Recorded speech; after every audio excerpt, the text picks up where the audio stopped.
Good evening, everyone. Welcome. Welcome to the Center for Brooklyn History. My name is Marcia Eli. It's great to see familiar faces and new faces. Just curious how many people have not ever been here before. Well, fantastic. I'm so glad you're here. I hope you come back. There's lots of reasons to. Public programs like this one, research in our library upstairs, spending time in this hall, which transforms into a place of couches and coffee tables during the day. So I hope that you come back, and I hope that you sign up for the Center for Brooklyn History email through the Brooklyn Public Library so that you can find out all the programs that we have coming up. So I'm here to say hello on behalf of all my colleagues at the center, on behalf of all my colleagues at the Brooklyn Public Library, and the Arts and Culture team at Brooklyn Public Library, which is called BPL Presents. We are really excited tonight to host Wall Street Journal reporter Dana Mattioli, whose new book is The Everything War: Amazon's Ruthless Quest to Own the World and Remake Corporate Power. The book is exactly what it sounds like, an explosive expose of Amazon's bottomless greed and ambition. It is a devastating indictment of the company's methods, its will to dominate our economic and cultural landscape, and its utter disdain for the law. And I had a personal, truth is stranger than fiction moment, I will tell you, when I Googled The Everything War: Amazon's Ruthless Quest to Own the World and Remake Corporate Power. And the very first thing that came up at the top of the list was, of course, a link to Amazon trying to sell the book. So it's a little surreal, but says it all, right? The book is in our shop. You may have seen it as you came in. Dana will be very happy to sign books after the program, after the conversation. It's really a powerful and wonderful read, and I hope you all flip through it and buy it and have her sign it and continue the conversation with her after the formal conversation. So Dana has covered Amazon since 2019, and she brings her deep expertise to her reporting.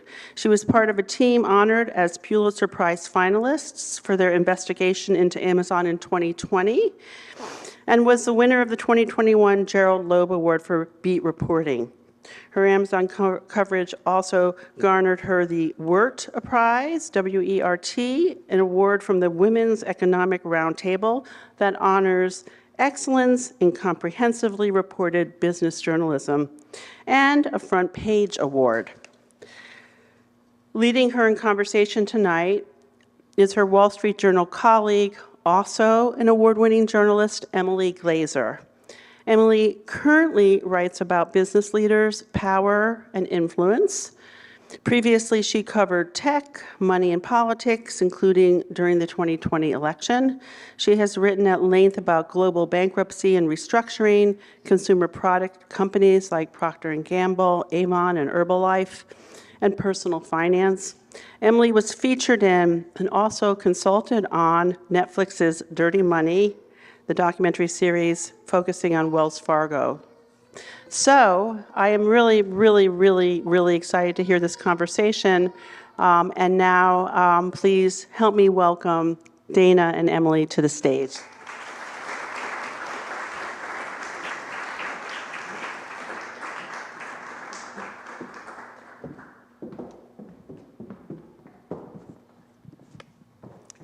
Hello, everybody. Can you hear me okay? Thank you so much for being here. Thanks, Dana, for being here. I wanted to start with a question for you all. How many of you use Amazon regularly? Hands shot up. I was kind of wondering if we were going to have a shy audience. So, Dana, a lot of people use Amazon regularly, but few people actually have to write about Amazon. So I was wondering if you could kick us off with what it was like 5 years ago when you were tasked with writing about this company that so many consumers use in their daily lives all the time. Happy to. Everyone, thank you for being here, and thank you, Marcia, for the kind introduction. So I started writing about Amazon in 2019 at the Wall Street Journal, And it was a beat that I lobbied for. I was the Wall Street Journal's mergers and acquisitions reporter for 6 years, and I loved that job. It's a high adrenaline job where you're breaking news on which companies are being acquired. And something strange happened during the course of those 6 years. In the first few years, the retail companies, the consumer companies were worried about Amazon for obvious reasons. But over the course of those 6 years, it felt like there wasn't a boardroom in corporate America that wasn't strategizing about the Amazon threat, that wasn't worried about Amazon stealing its lunch.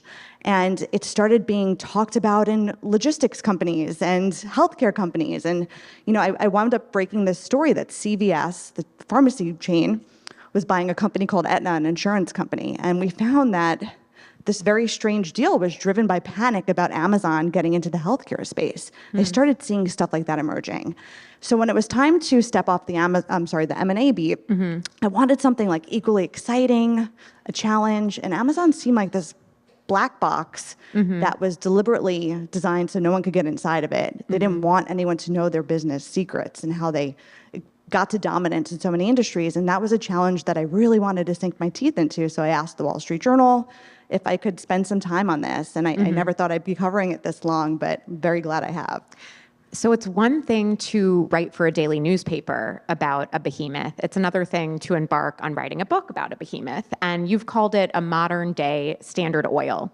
What made you decide to sink in and write the book?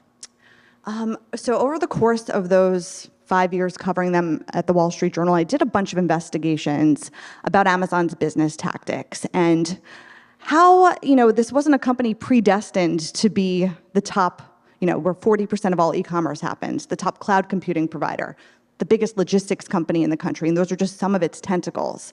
And we did a series of front page stories, and one of them, even caused Jeff Bezos to have to testify to Congress. And it was at that point that We're going to get to that, by the way, everybody. First time that he testified.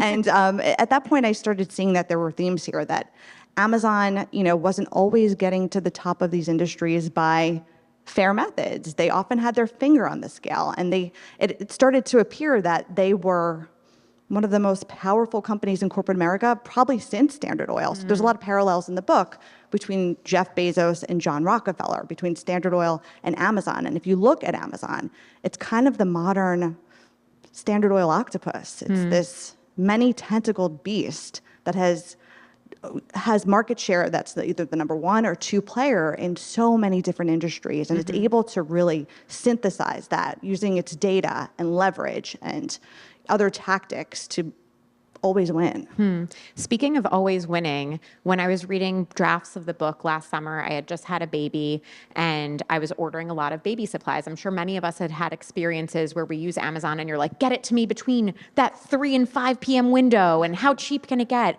And I really tried to order from other retailers after reading Dana's book, just out of curiosity, and it was hard to find a match for the pricing and the speed. So are things going to change, or they seem like they're still winning out there? It's really tough. One of the interesting parts of writing this book was getting to understand Amazon's economic toll on local communities, but also the business world. And if you look at retail as just one of the tentacles, between 2007 and 2017, 40% of the country's small retailers, toy stores, and bookstores went out of business. So there's less competition, clearly. Wow. In that same decade, there were 18 times as many department store jobs lost than coal mining. So Amazon has really been able to steal share and put a lot of rivals out of business. So it's not shocking that when you're looking for replacements of places to get you those goods cheap and quickly, there's not as many today as there were a decade ago. And that was we could get into this, but Amazon very methodically set out and underpriced the market, put a lot of retailers out of business. Bookstores were unfortunately the canary in the coal mine. It didn't stop there. And once it was able to get to this perch where there was less competition, it could change the terms. That's when the prices started going up. The experience got worse. You got bombarded with ads. It's called charging monopoly rent. Monopoly rent. So we're going to go back in time a little bit in terms of how Amazon became Amazon. And I want to walk you all through to how we got to what Dana was just talking about today. So let's travel back. Jeff Bezos decided to move to Seattle, and this company had a bit of a crunchy culture in the beginning. And I'm wondering if you could take us back in time to when he started this company in a garage and how it grew from there. Yeah, I think a lot gets lost in Jeff's retelling of the origin story. So first of all, Jeff didn't come up with this idea himself. He was lucky enough to work at a hedge fund called D.E. Shaw in Manhattan, and he worked for a computer programmer named David Shaw, who was just leagues ahead of everyone when it came to the internet. This was the mid-1990s, and only 3% of Americans had ever been online. And David tells Jeff, his employee, please go research people maybe buying stuff online, which is a very far-fetched idea back then. So Jeff starts digging into it, and he likes what he sees, and he winds up resigning and telling his boss, I think I'm going to go do this assignment that you told me about and move to Seattle. And that's just really fascinating because the book gets into some predatory behaviors that Amazon engages in. And a lot of times there's allegations that Amazon's stealing ideas from entrepreneurs, from other businesses, from its own sellers. And it kind of started with day one in 1994. So Jeff moves to Seattle, and he needs to find people to sort of prove his concept. And at the time, it's mid-1990s Seattle. It's kind of grungy. Nirvana's at the top of the scene. It's very granola. He gets a lot of hippies to work for him to build the website and develop this. And what's fascinating about the early employees, and I spoke to a lot of them for this book, is they were very mission-based. They wanted to democratize reading. They loved the idea of creating a website where people who didn't live driving distance to a bookstore could order any book that they wanted, and that's what they wanted to do. Jeff wanted to make money. Jeff wanted to create an everything store. So, as the company starts getting more successful, the culture changes, and we could get into that a little bit as well. Was Jeff's ambition always to dominate every marketplace? You mentioned he wanted to make money. Was that the ambition from the beginning? Yeah, it absolutely was. There's a scene in the book that I love that I think really speaks to his mindset. It's 2006, and Amazon is a $19 billion company. It's not the behemoth we know today that's a $2 trillion company. And there's this retail gala in Manhattan, and every year all the top CEOs go. That's CEOs of Saks Fifth Avenue and Macy's and Nordstrom, and it's a who's who. And all of those CEOs sort of came up together in the retail ranks. And in walks Jeff Bezos. And Jeff is this schlubby, at the time, bookseller. And he's selling other gadgets too, kitchen gadgets, toys. But the people assembled in that room never think that the shopper's ever going to buy her clothes at Amazon, right? And one of my sources sees Jeff at the bar, and he says, what are you doing here?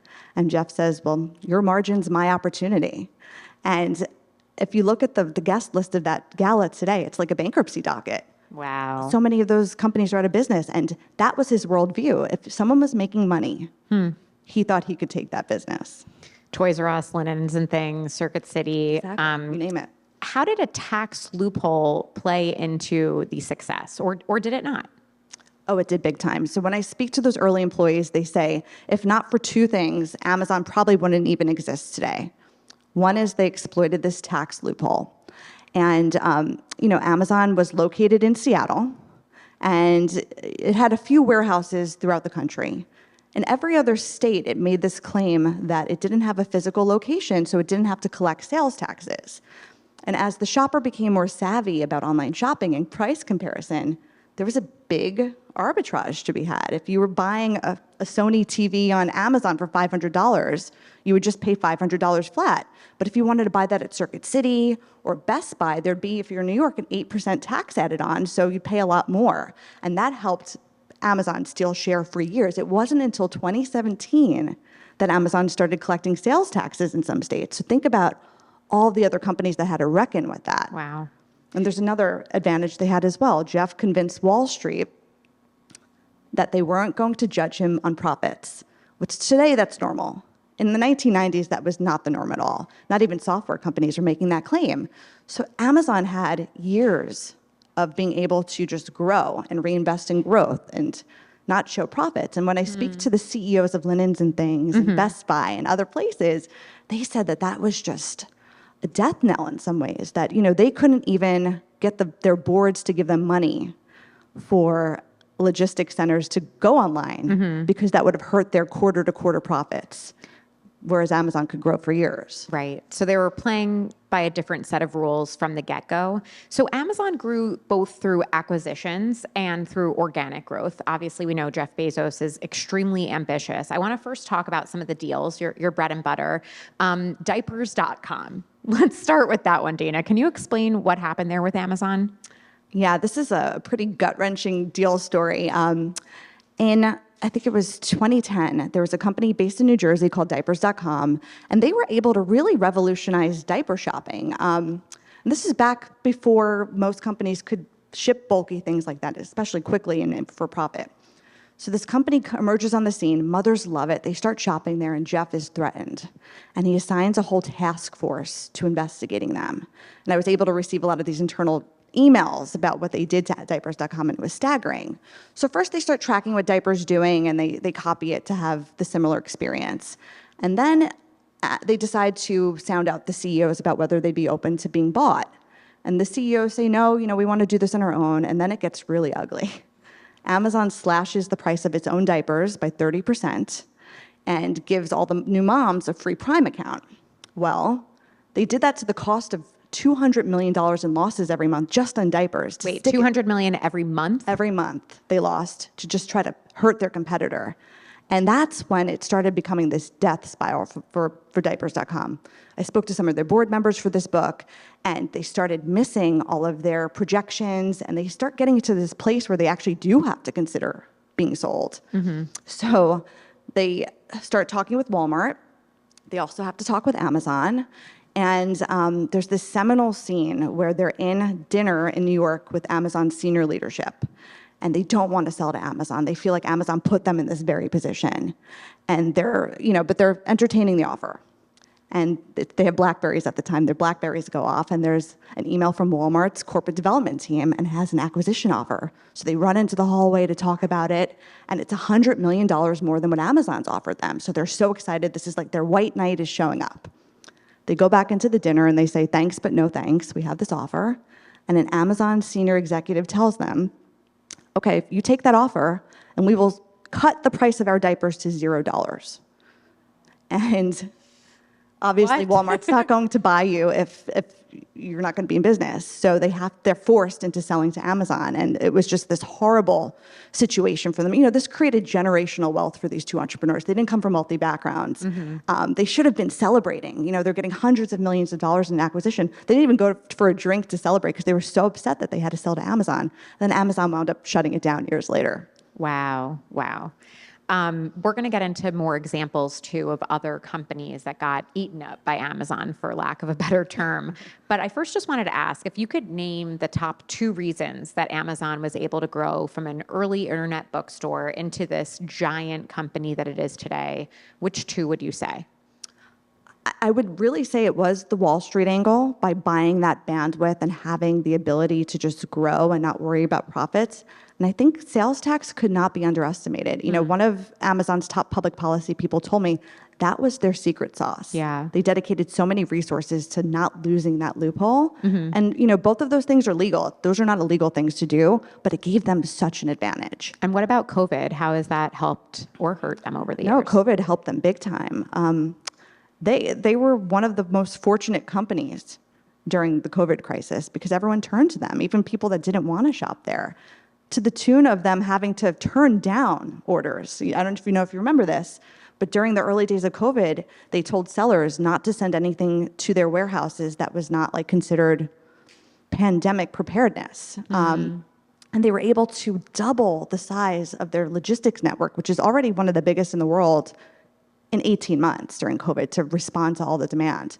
So I think that really even jump-started their lead a lot. Mm-hmm. Going back really briefly just to the Diapers.com story, because it's so striking, I'm curious, since you spoke to, I think, more than 600 people for this book, were any of them nervous to speak with you? Like they didn't want to upset Amazon, they didn't want to risk it. What did you encounter there? Most of them are. Amazon is a very purposely secretive company. Anyone who engages with them signs a binding non-disclosure agreement, and they could be sued. So there was a level of me having to convince people that I would keep them anonymous, that I would protect them. When you speak to even the sellers on the website that rely on Amazon for their livelihood, a lot of them live in fear of the giant. And when I spoke to Congress who did investigate Amazon, they kind of equated it to this mafia mentality. Wow. where there's like tacit threats, and you don't want to anger the person in position of power. So it does take some convincing. And I would say that with the book, what was nice is that some people that I had tried for years to get to talk to me did wind up coming around. That's Being interesting. helpful. I want to talk a little bit more about some of the specific company examples, and then I do want to talk about the consumer and how Amazon impacts all of us. So first, there are just so many interesting companies that you profile in this book. I'm not asking you to, well, I am asking you to choose a favorite. Hopefully the others will understand. But in terms of just which one struck you the most as you just were on the phone and maybe your jaw was just dropping and dropping and dropping. Yeah, there's one particular company that like really sticks with me. So Amazon, because it's one of the top players across industries, if you're selling your company or if you're looking for venture capital, they have a VC arm, you sort of have to talk to them because they're the number 1 or 2 player in a lot of spaces. But that creates this tricky dynamic. If you are looking for venture capital funding and you're going up and down Sand Hill Road in Silicon Valley, the people that you're pitching are not competing with you. They're VCs. But Amazon has this internal VC arm that also works with all of their other businesses. And I found this pattern that played out where founders, CEOs would meet with Amazon under the guise of being acquired or getting an investment. They'd open up the kimono, they'd hand over all of their information, state secrets really, their technology, their patents, their data room for months. They'd meet with all of Amazon's top business leaders from Alexa to AWS to retail that stood to learn a lot in those meetings. And then they'd get ghosted. And then a year later, Amazon would put out a press release announcing the very same product. And a lot of these CEOs and founders thought that Amazon's VC arm and M&A arm acted more like corporate espionage than traditional deal making. And I'll give you an example of one of those companies because it's just horrible. A company called Nucleus made a device that was video phone call device that started out as like an intercom for the home with the screen on it. And they go to Amazon for a Series A funding and they get a deal. And there were other VCs on that deal that were worried about letting the fox into the henhouse, they said. But they go along with it. And Amazon assures them there's nothing to worry about. We're not working on anything like this. Amazon gets a board seat, starts going to all their meetings. And then 8 months later, the CEO gets a phone call from someone at the Alexa team. And they say, hey, we're really sorry. You're not going to like the press release tomorrow. He says, what are you talking about? Amazon announces an Alexa with a screen on it that does all the same things that the Nucleus does. Immediately, Nucleus's major accounts, Home Depot, Best Buy, drop them. Alexa was just winner takes all. And what I found in reporting out this book, which was staggering to me, and I'm a total deal nerd, is that Amazon created protections to do just that. So I found in all of the NDAs that these companies sign when they're meeting with Amazon, there's something called a residuals clause. And it says that anything retained in the memory of an Amazon executive in deal talks, in venture capital talks, and all these sensitive talks could be used without legal impunity for Amazon. So they could basically use whatever they learn. So have you encountered that in any other, the many Never. hundreds of deals that you've written about? Never. It's really rare. And I looked to see if Amazon's rivals were doing this, came up with very few examples, but it gave them legal cover. So it's hard for these companies to sue Amazon as it is. I mean, Amazon has a bigger deal team than most big New York law firms. Right, and they have right. unlimited resources, but then they have that built in to give them protection.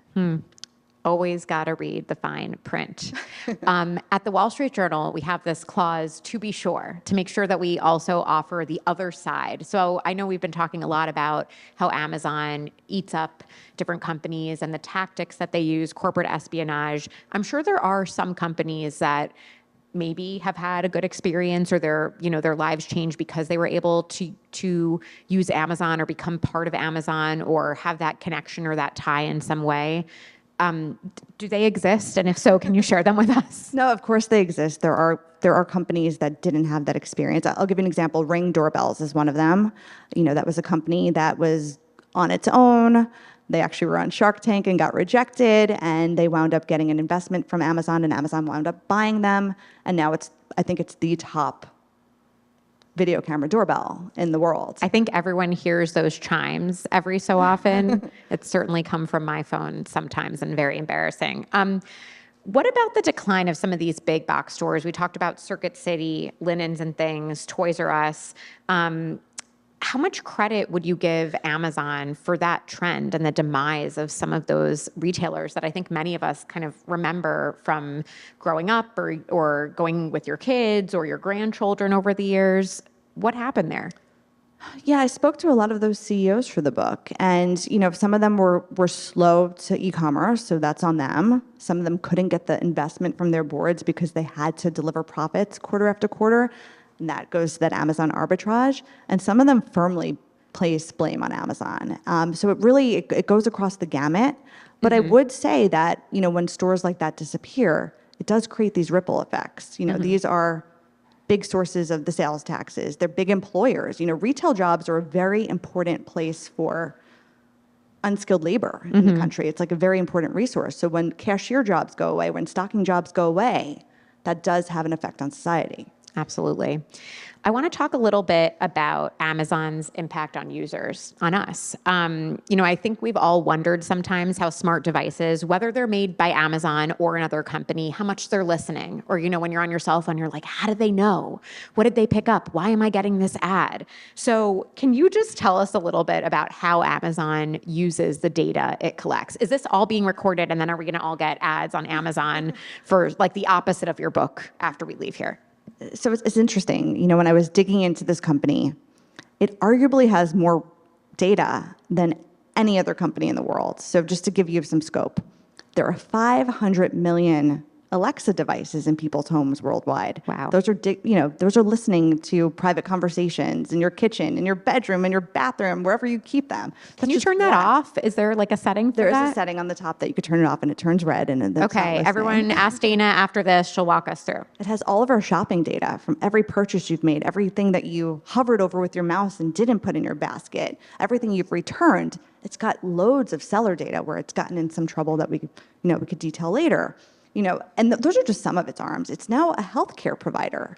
While I was reporting out this book, it bought One Medical, which was my doctor, and that made me very uncomfortable because, I wrote a pretty critical book about them, and now they had access to my labs, right? So there's a reason it has a $2 trillion market cap because, in this economy, there's a higher value ascribed to data than oil. And, if you get into their AWS arm, they store the CIA's, back-end systems. Right, Amazon Web Services, so the cloud piece of it. They are the main cloud provider for so many government entities, for so many of their competitors. Netflix, Apple spends $2 billion a year on AWS, right?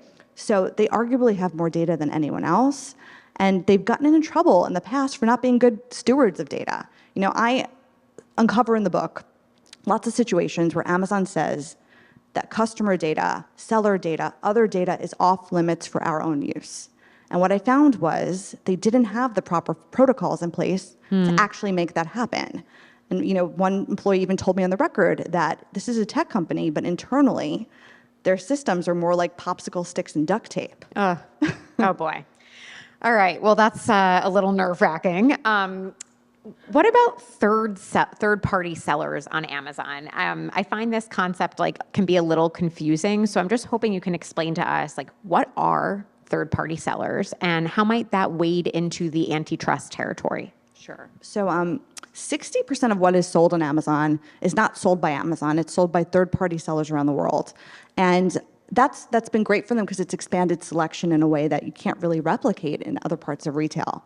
But it's created a scenario where these sellers have a lot of friction with the company. On one hand, they rely on Amazon for so much of their revenue. But on the other hand, Amazon holds all the cards. And I'll give you an example of this.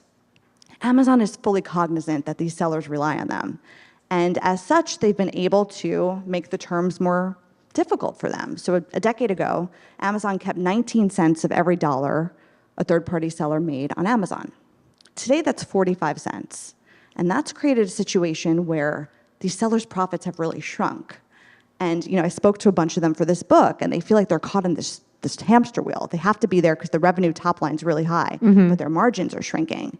And a few of them I've spoken to, not a lot of them I've spoken to, have had to raise the prices of their goods in order to offset Amazon's take.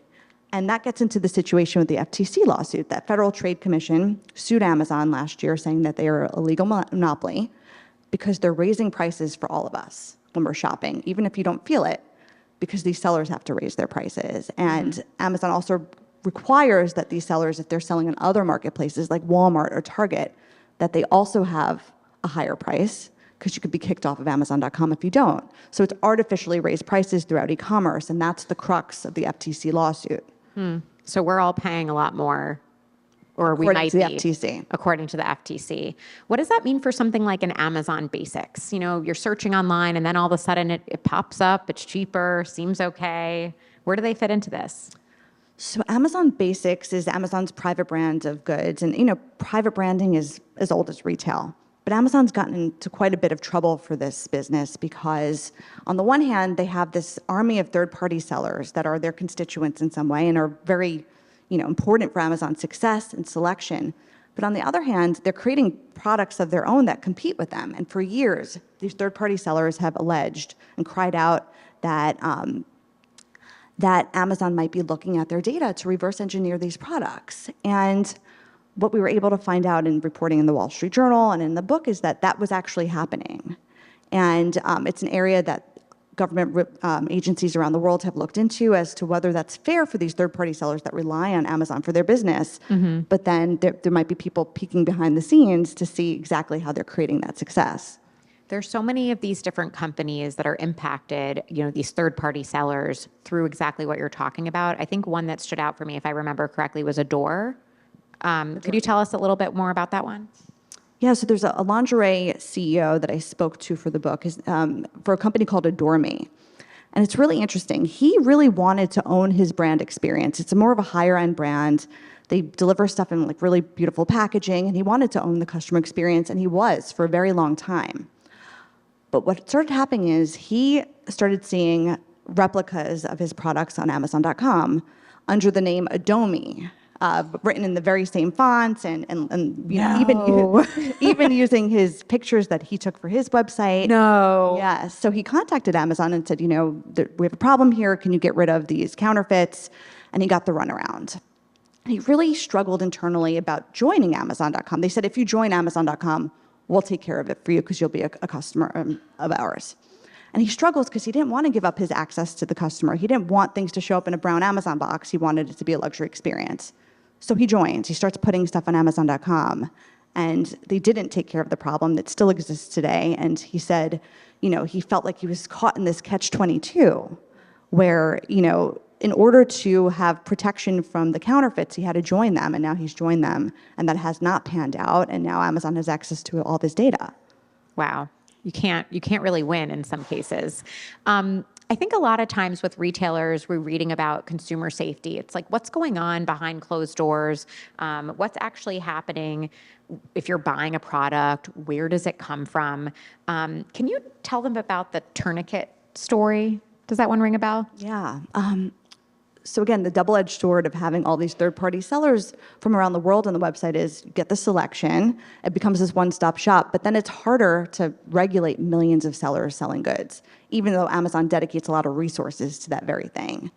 And in my book, I spoke to some, consumers and also companies that had been harmed by that. There's a situation in the book where this Navy SEAL had developed consumer tourniquets for people who go hiking or do other dangerous activities. And they're standardized products. And he starts seeing replicas of them on Amazon.com, Chinese made, that are breaking while people are using them. And he flags that because that could be a life or death situation. If you need to use a tourniquet, there's a reason, right? You're bleeding pretty heavily. And what I found in reporting out the book is that the structure of Amazon is such that they legally will claim that they're just a platform. They're just connecting buyers and sellers. They're not legally liable for what's sold there. And that's given cover for some dangerous products, things like carbon monoxide detectors that don't detect carbon monoxide, fake tourniquets, children's hoodies that have strings around the neck that could be a strangulation hazard that you're not allowed to sell at other retailers. So when you open the floodgates to these third-party sellers, on the one hand, yes, it improves selection, but it hurts quality in some ways. Can Amazon police itself with that? Like, what's the answer to that? Is there an answer? You know, it would take a change in the laws to really hold them accountable. And, you know, the Consumer Protection Safety Committee is looking into that. They're trying to create safer platforms where companies would be in charge of regulating them, but that hasn't moved forward yet. And companies like Amazon are fighting that tooth and nail.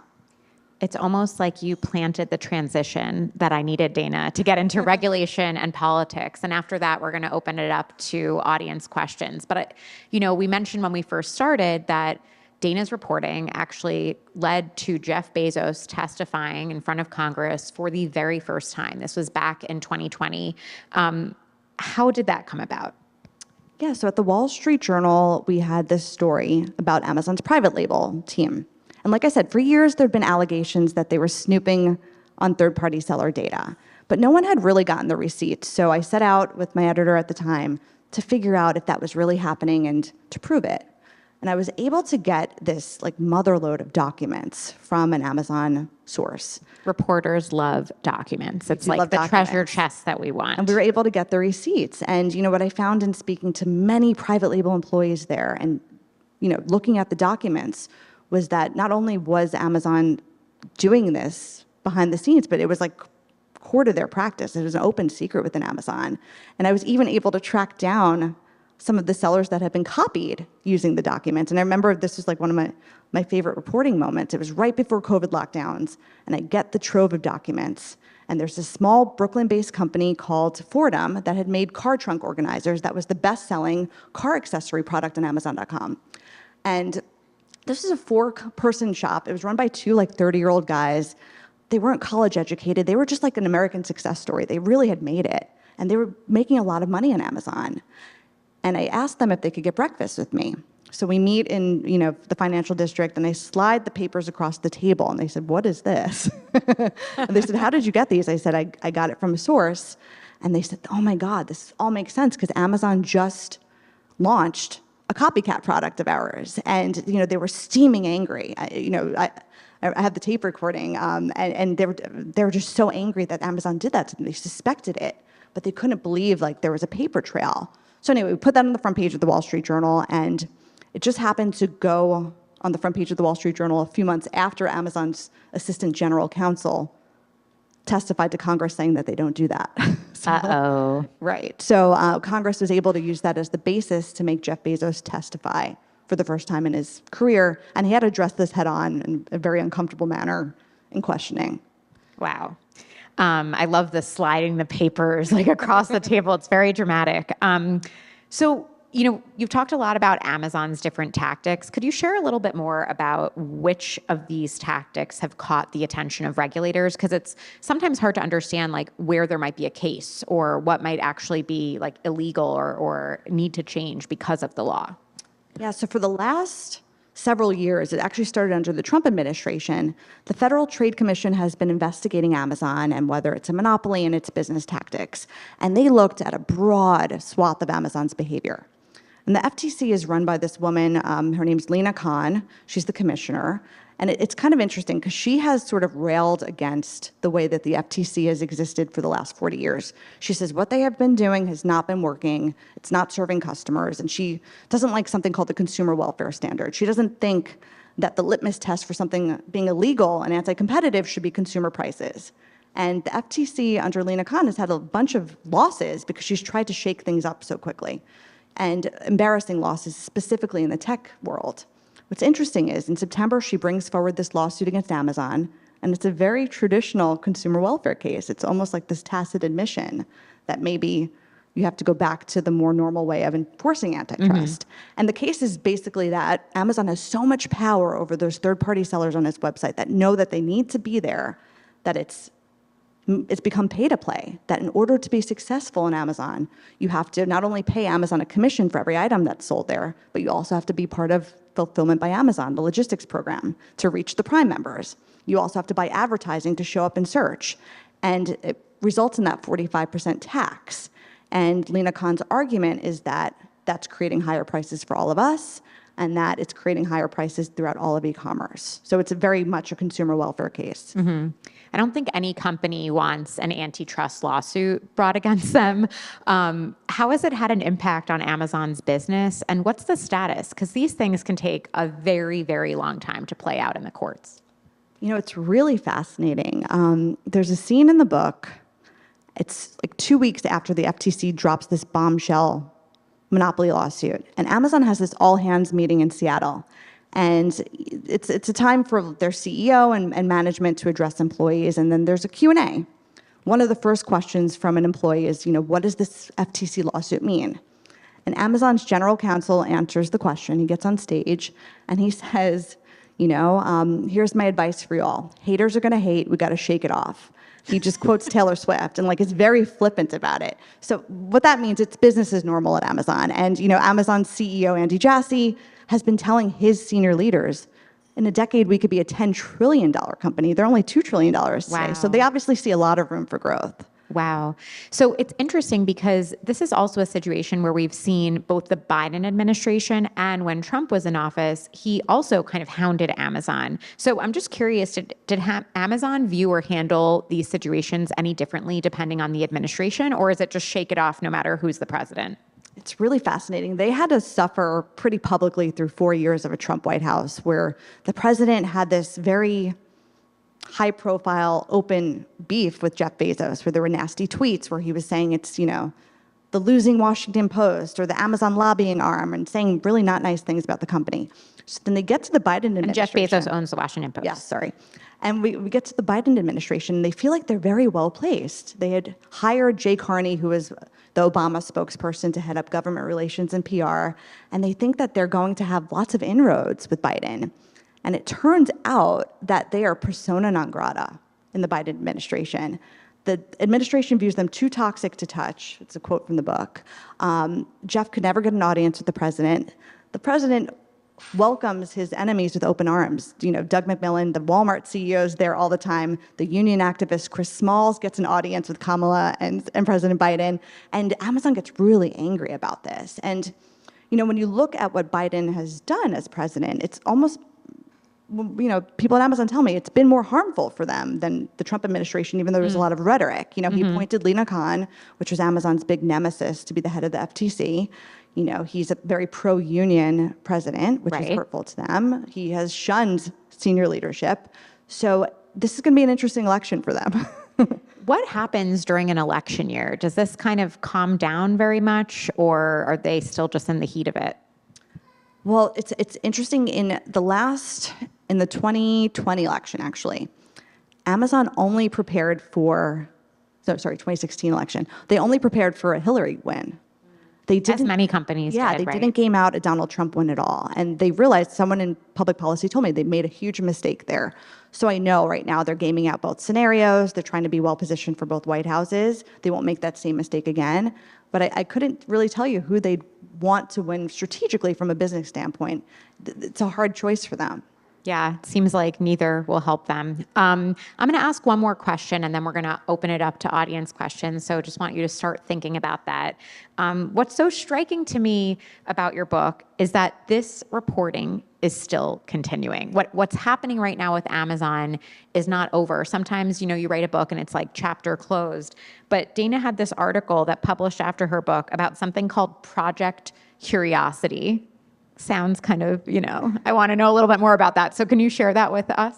Yes, we had a story about a month ago or so about this secret internal team at Amazon. And this was really striking to me, having covered business for 18 years at the Wall Street Journal. I'd never heard of anything like this. But Amazon had this secret shell company called Big River Services, which, if you think about it, Big River, Amazon makes sense, where they had employees kind of living a dual life, where they had their own email addresses, first name dot last name at Big River Services, and also an Amazon email address. And basically, they did this to gain entry to rival websites, to be sellers on places like Walmart.com and Alibaba and other websites. That was my reaction too, whoever said, to understand the mechanics of how these companies were competing with them and to deploy some of those same strategies to stay ahead. They also were able to get into the beta program at FedEx, which is a big competitor to them, and learn about pricing at FedEx that wasn't announced for this product that FedEx was putting out to compete with Amazon Prime. And it just showed me, it was just like a really interesting story and a very colorful story, but it just showed me just how embedded in the culture winning is, how they just compete differently than everyone else. And that's been part of their success, but it's also gotten them in the hot seat. Fascinating. Dana, thank you. Let's open it up to some audience questions. Okay, this gentleman in the front, please. And we're going to bring you a microphone. I don't necessarily agree with everything you said about Amazon, partly because I've known some of the principals for over 25 years. However, I believe that any powerful institution absolutely calls for careful, critical work like you're doing. It's imperative for a free society that they don't go out without any kind of oversight or challenge like that. So I know you've been very careful and diligent in what you've done, but so on balance, I think companies like Amazon and yourself need each other in a way. That in a free society, we need intelligent and diligent critics to keep things in some reasonable shape. So I'd like to thank you for what you've done. Thank you. Thank you. All right. I'll try not to sound naive when I ask this question. Of course, I use Amazon. I come from the film industry, 27 years. There's some in technical end, so there's some parallels. Ariflex will rent a Panavision camera and take it apart, see how it works. Panavision has done the same. The Red has done the same. That doesn't surprise me. They're industrial espionage. That's not unique to Amazon. It's done in the film industry all the time. It's an industry that I know. My question is, who are the top 5 people that at Amazon that decide we don't care what we do? We don't care if we sell gray market goods, cameras that don't have U.S. warranties. We don't care if the tourniquets don't work. It's not just Bezos. I know this from other corporate places. Who are the top 5 people that are that ruthless? And because you know what flows downward, and there's a company culture in every company, whether it's Panavision, Ariflex, the Red. So who are those top 5 people that are determining this ruthless culture? I understand that they want to make money, but there's a certain gestalt, there's a certain ruthlessness beyond just capitalism, and that's formed by personalities of people. I think that's a fascinating Actually, question, I'm the top 5. glad you brought that up. That's my question. Yeah, I mean, one of the focuses of the book is the repercussions of this culture at Amazon. And that's very much Jeff Bezos' legacy. There's a scene in the book early on where Jeff is with the hippies, and he's angry at them because he says, you're not like cutthroat enough. He wants them to be killers. He says he wants you to have a killer mentality. And flash forward to today, Amazon very much does have that. It's a very competitive Machiavellian culture, to the tune of white-collar employees typically don't last more than a year. And it's a company that has these mechanisms, these HR mechanisms that create internal competition unlike anything I've seen before. So they do stack ranking, which was popularized by Jack Welch at GE years ago. And other companies did that too in the 80s and 90s, but most of them have stepped away from it because it has unintended consequences. Amazon still does that. And what I found in reporting out this book is that the culture, as one person at the company called it, the Hunger Games, causes otherwise really good people in other settings to do things that they later feel are unethical or in the gray area. So I don't think it comes down to one, two, three, four, 5 people. It's this culture there that if you are competing against your own employees, equally brilliant coworkers every day, and at the end of the year, 6% of you are going to be cut no matter what. And if you're cut, you don't get it to your very lucrative stock options that you only get in years 3 and 4. So you're competing with that in the back of your mind. it could be really hard to resist looking at the data you're not supposed to look at, or taking an idea from an entrepreneur that's telling you that in confidence. And I think when you look at the very shocking behavior in the book, a lot of it is driven by this culture. Just speak into the mic, please. Have you looked at the Amazon second headquarters competition, which is a marvelous exercise in arrogant anti-competitive rent seeking that New York City, people in New York City managed to beat back? It's a good example of how people get caught up in the excitement of the thing, and the development agencies in New York City and state did very creative work cutting the deal and applied absolutely no mental activity to whether it paid for the city and the state to do it, because they just got excited. So is that part of what you've looked at? It's the question if HQ2 is a big part of the book. Mm-hmm.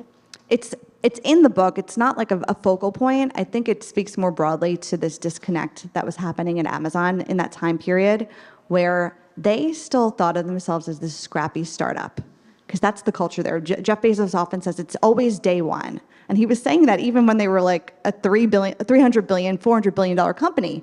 And they always viewed themselves as the David and the David versus Goliath. And when you speak to the people that were involved in HQ2 and around it, they sort of say that they were misguided in their approach. They didn't understand that there was this budding criticism about them and their effect on Main Street, that they were no longer the David and the David versus Goliath scenario. So I think it more speaks to this disconnect between what they were thinking in Seattle and what was happening on the ground in local communities where the tide was turning. Hi. So you said that you've mentioned a couple of times that Amazon has all these tentacles, which I think personally is part of what makes it so disturbing. It has so much control in so many different areas. And then one of you also mentioned that Bezos owns the Washington Post. So I'm curious, as a journalist who has published the types of things that you have published, and one of your pieces caused him to have to testify and all of that, how do you feel about the fact that he owns major media outlets like that? And also, how has it affected Amazon's ability to get away with things? Yeah, thank you for the question. I do unpack Jeff's acquisition of the Washington Post in the book. And I think, when he bought it, there's a natural knee-jerk reaction to think that if a billionaire is buying a newspaper, it's for influence, because you do see that elsewhere, right? What I found in speaking to a lot of people here is that that was not his reason for buying the paper, that he didn't want to influence the coverage. He didn't want to get certain messages out. He really bought it kind of charitably. He knew Don Graham, who was Katharine Graham's son, the publisher of the Post, and the Post found itself in an economic decline. It couldn't really make the switch to online readership. And Jeff clearly knew a lot about doing that with Amazon.com. So Don reached out to him and said, could you help us out here? So he sort of did that as a public good. And from what everyone has told me, and I've spoken to a lot of people about this, he doesn't meddle, to the point where some people wish he would more. And I would just add, it's also interesting because Jeff Bezos has not signed has he still not signed the Giving Pledge? I don't think he has. Which, is to donate a large portion of your wealth. A number of the wealthiest people have done that. Obviously, he is, involved in philanthropy. So it's fascinating to hear that and then think broadly of the context of where he spends Oh, and your his dollars. second question is, and I would say to his credit, the Post has not shied away from really critical coverage of Amazon, his other entities. They just had a recent investigation into One Medical, and One Medical's declined since Amazon bought it. So I think that they've found a good equilibrium. Hi. Sorry, over here. Hi.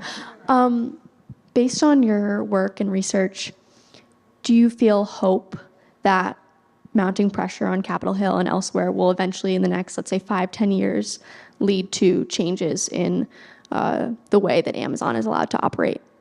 Yeah, I think there's a broader reckoning with a lot of big tech. If you think back to the Obama administration, big tech was really held up as this bastion of innovation, of job creation. There was a sort of a revolving door between government and the tech companies. And more recently, there's been more skepticism applied there, and there have been governments around the world questioning what are the trade-offs to all these companies having that much concentration of power in search or online shopping? So there's momentum. I mean, it's not just the FTC and the DOJ looking into this, it's the EU, it's the Competition and Markets Authority in the UK. There's other bodies too. So I think there will definitely be changes. But when I speak to antitrust experts, they often posit a comparison between what happened with Standard Oil, where the government pursued it for years and years and years. It finally gets its white whale. It breaks up Standard Oil. And then Standard Oil, during the breakup and all the disparate tentacles and pieces, becomes so much more worthwhile and valuable in the stock market. A few years after the Standard Oil breakup, many of those disparate companies were worth 5 times as much as they were when they were part of Standard Oil. So there is also the question is whether it's too little too late and if it just creates other big giants. Oh, thanks. Hi, thanks for coming tonight. Did you research at all the way Amazon treats their own workforce, specifically the way they block unions?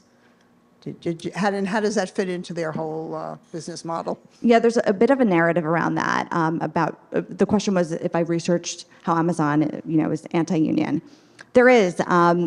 There's a scene in the book where Amazon is like beside itself because the Biden administration invites Chris Smalls to the White House, and then we unpack why Amazon gets so upset about those situations, and it leads to this very public Twitter feud between Amazon and Senator Warren and other senators that they come to regret later on. So we do unpack that a little bit.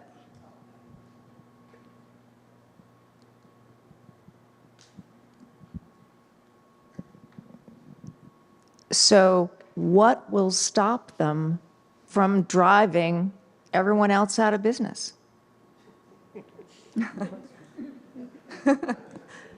It's a hard question for me to answer as a journalist. I've gotten a lot of emails from readers of the book who have been surprised. First of all, they didn't realize how much they interacted with Amazon on a daily basis. Even if they tried not to shop with them, they didn't realize how much of the technology that AWS, their cloud computing business controls, that if they're watching Netflix or taking a Lyft, that they're interacting with Amazon. So I think part of it is to understand how much you're interacting with the company on a regular basis. And some of the people I've spoken to have said that they've changed their shopping habits, or like Emily said, she read the first manuscript and started thinking about where to buy baby goods, right? I think part of it is just having the internal, recognition of how often you're interacting with Amazon, and then seeing if there's ways that you might want to look elsewhere. I think we have time for one more question from the audience. Is there one more question? Thank you. Thank you. The book was great. In it, you made the argument sort of many times, and you sort of restated it again this evening, that Amazon has this pattern of slashing prices to gain market share and just drive other people out of business. Something you see a lot in other tech companies, Netflix, Uber, et cetera. I was just curious how you think that'll play out and how Commissioner Khan will, if those will be your next books, basically. So the question is about predatory pricing, so undercutting the market and then raising it later on once you have critical mass. And it's interesting you bring that up because that is very much the focus of when Lena Khan wrote her seminal 2017 paper in the law review, the Yale Law Review. It basically said that the current antitrust laws are unequipped to regulate digital giants and that we're creating digital Gilded Age monopolies because we're using a litmus test on prices for consumer. If you think about the digital companies, you don't pay to access Google. You don't pay to get on Facebook.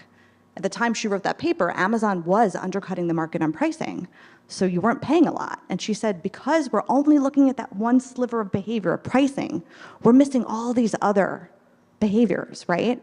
And that's what she's trying to shake up. But in the interim, that's a very popular business model in tech, right? Freemium or low price until you get critical mass, and then you could raise prices. So it's really interesting to see if her legacy at the FTC is one of failure. And if you look at it, employee satisfaction's down a lot. They've had a lot of losses. Or if people start to think differently about that freemium, low-cost model.